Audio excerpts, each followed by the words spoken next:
right, we're back. It's been like several weeks. I just got kind of caught up in the work and didn't really film anything.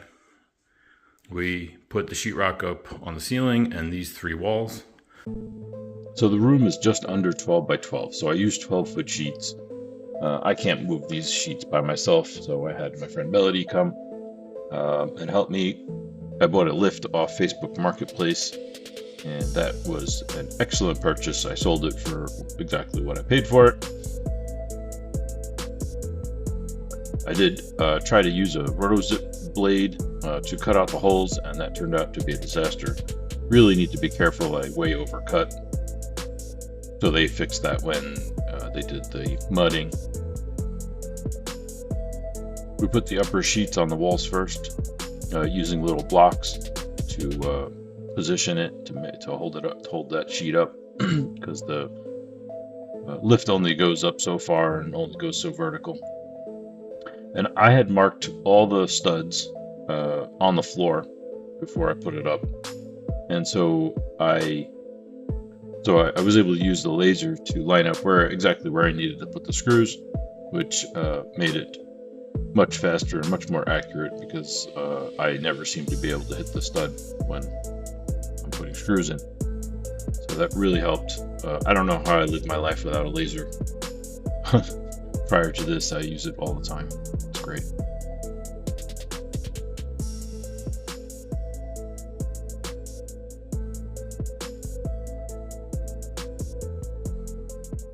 And I had left this whole wall not done yet. And I paid somebody, the same person that was going to do my mudding. I was never going to do the mudding myself. I paid them to finish this because honestly, it was just beyond my ability. I am not good at aesthetic things. I struggle with them because I'm impatient. So I paid somebody to do it. They came and did the whole room. They finished this. They had one guy plus one other guy that was only here half a day. Sheetrocked this whole wall, all the closet and everything, taped and mudded the whole room, and then textured it all in one day. So that would have taken me 4 weeks. So I came in, I painted. So I used a coat of this Kills primer. Was kind of having trouble with coverage, but finally got a 3/4 inch nap roller. That seemed to work better. I used 2 coats of paint as well. Kind of wish I had rented a sprayer, but I had never used one before, so I didn't really want to learn on this at this point. 3 days later. I have to say, this is the best painting job I've ever done in my life. Look how even that is. And crispy lines, well, almost crispy lines. Good enough. And yes, I painted the closet the same color because I'm not putting doors on it. So after the paint, the floor, couldn't figure out what I wanted to do with the floor. I mean, I had a plan, and the plan was I was going to prime it with a priming sealer and put a plank over it. I don't like tile, especially if I have a rolling chair. That's just annoying. And the tile that's in here is, I don't know, to me it's kind of ugly, but it is what it is.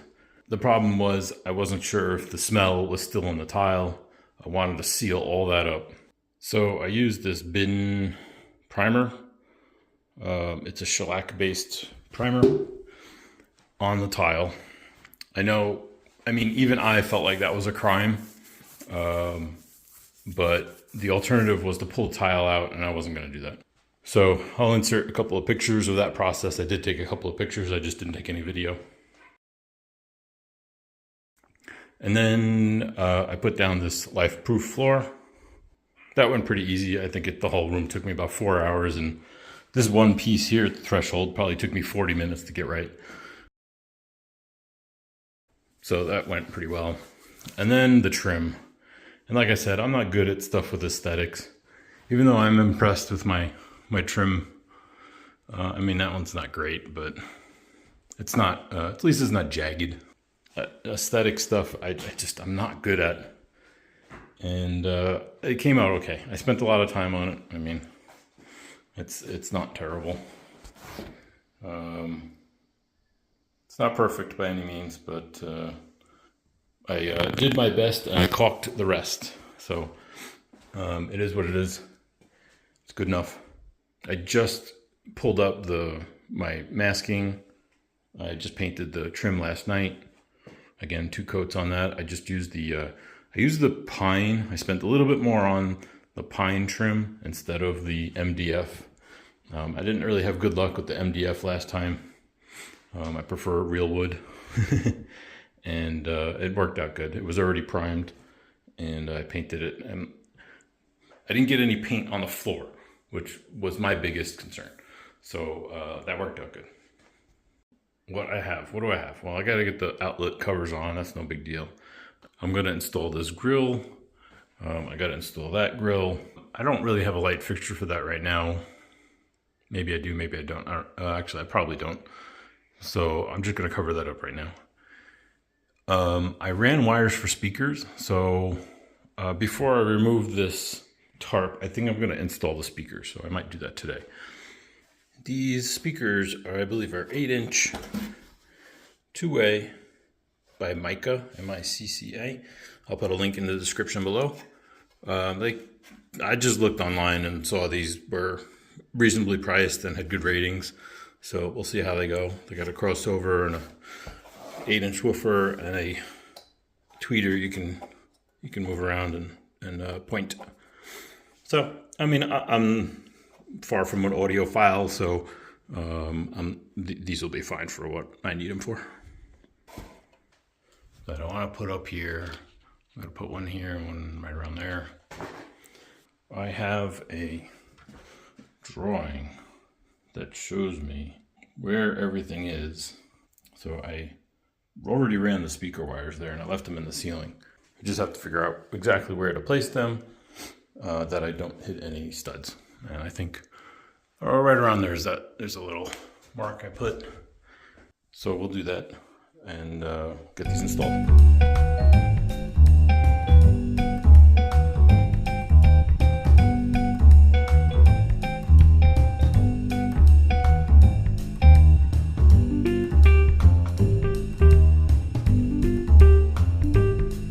All right, so we're done.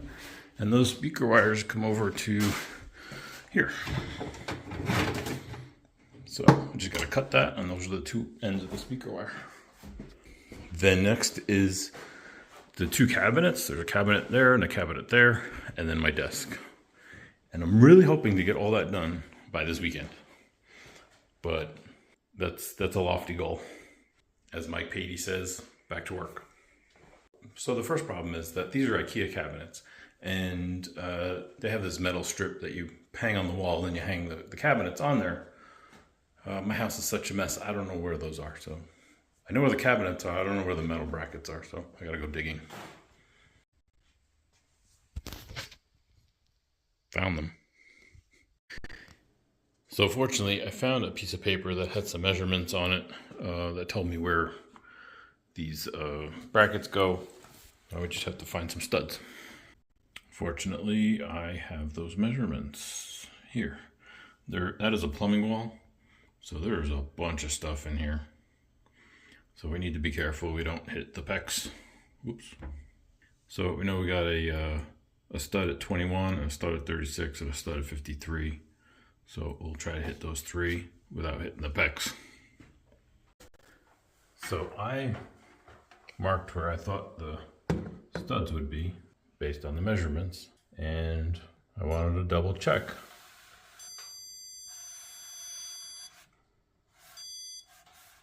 That doesn't look right. And it's off because I don't know how to do math. The drawing said the first stud was at 21 and a half. 21 and a half. And I measured those without the sheetrock, so I have to add 1/2 inch sheetrock. You don't add 1/2 inch of sheetrock, you subtract a 1/2 inch. This line should be at not 21, not 22, it should be at 21. what did I do? I went to 22. This is why I measure 3 times and cut once. Well, maybe twice.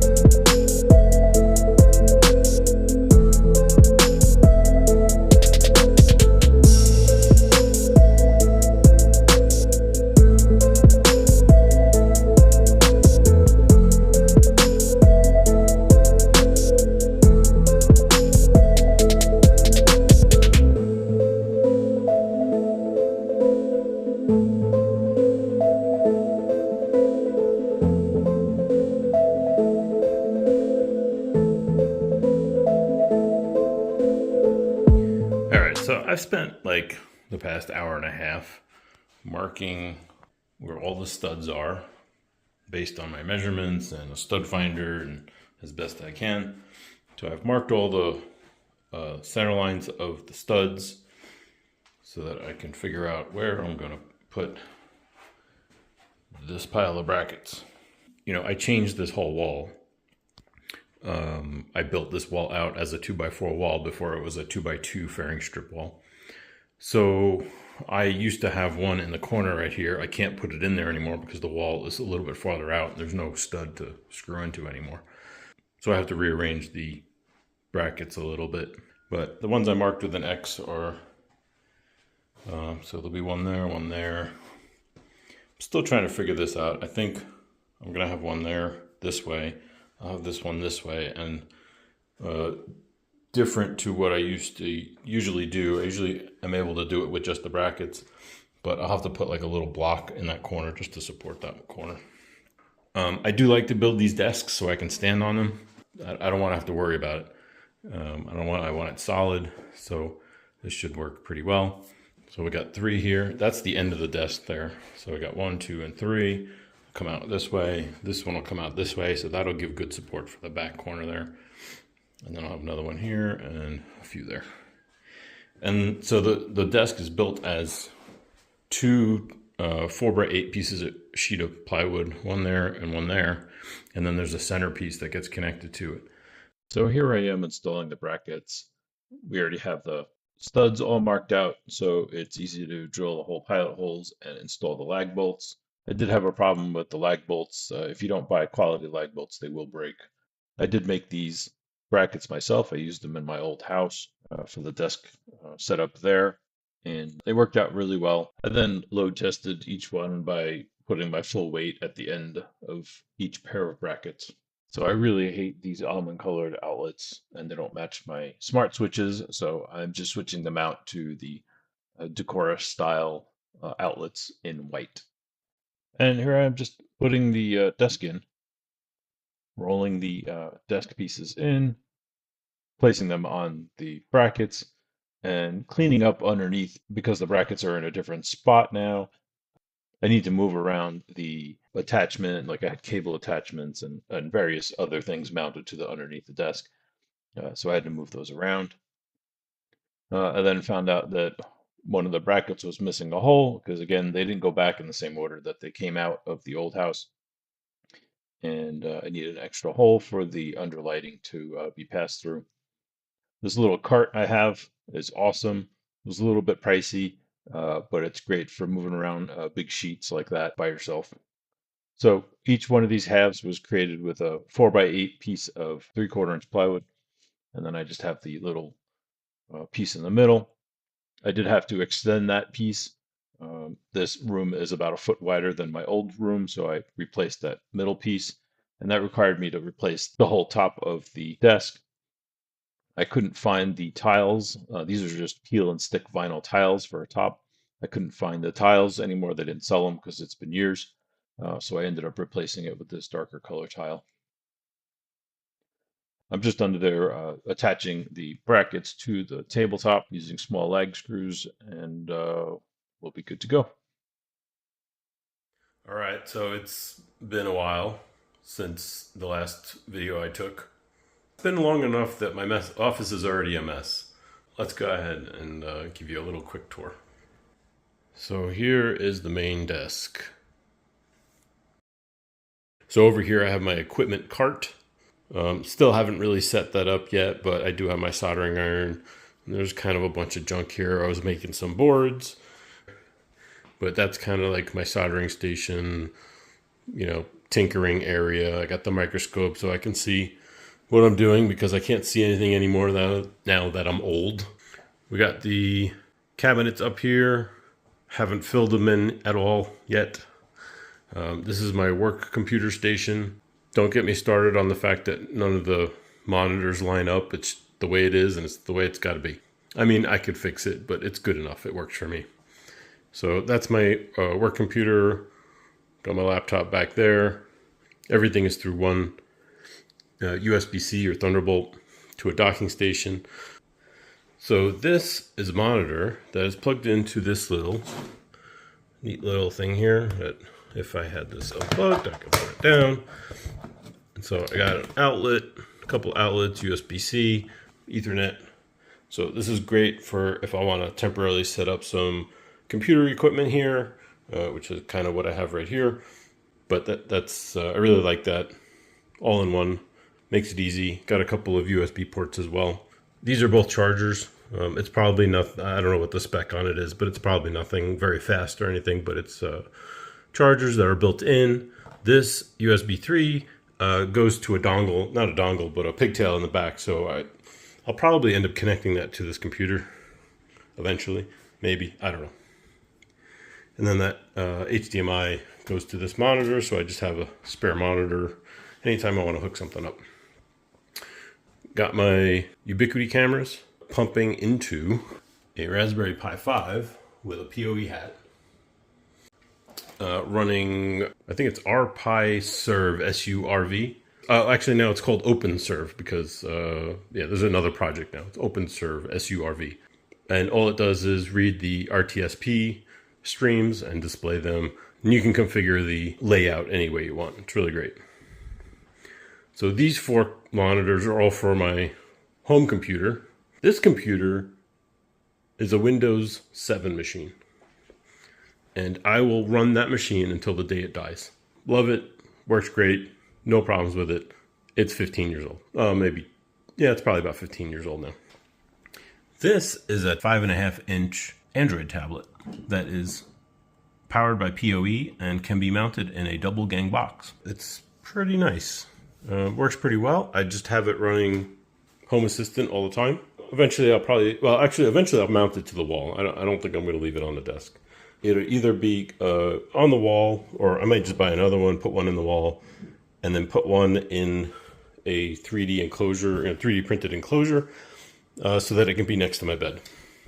I think that would be neat. This is the ham radio section. So I got, 4 or 5 radios there. Actually, that top one is an Android radio. But all the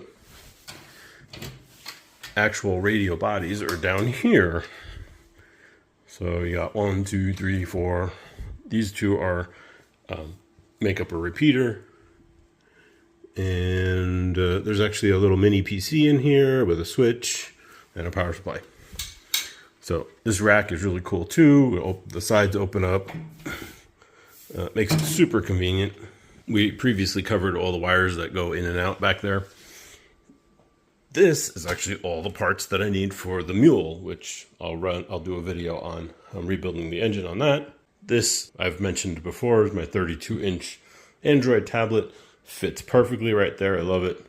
Currently running Home Assistant, which is why I kind of don't need that one here. I also have some other tabs for like my to-do list and home inventory and whatnot. This is kind of the messy area. I'm still working on stuff, still cleaning up. So I previously said I was running this Yamaha receiver, and this thing runs too hot. So I'm getting rid of it. I opted for these little cheap Bluetooth radio things. They work fine. It's got a optical SPDIF in. So I run that out of the computer, through the wall, around and down and into here. Works great. I got no problems with it.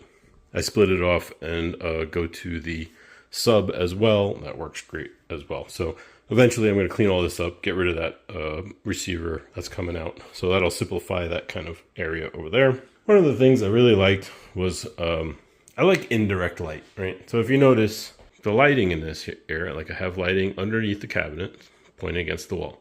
I have lighting all the way underneath the desk, and I have lighting on top of the cabinet and actually around the back of the cabinet.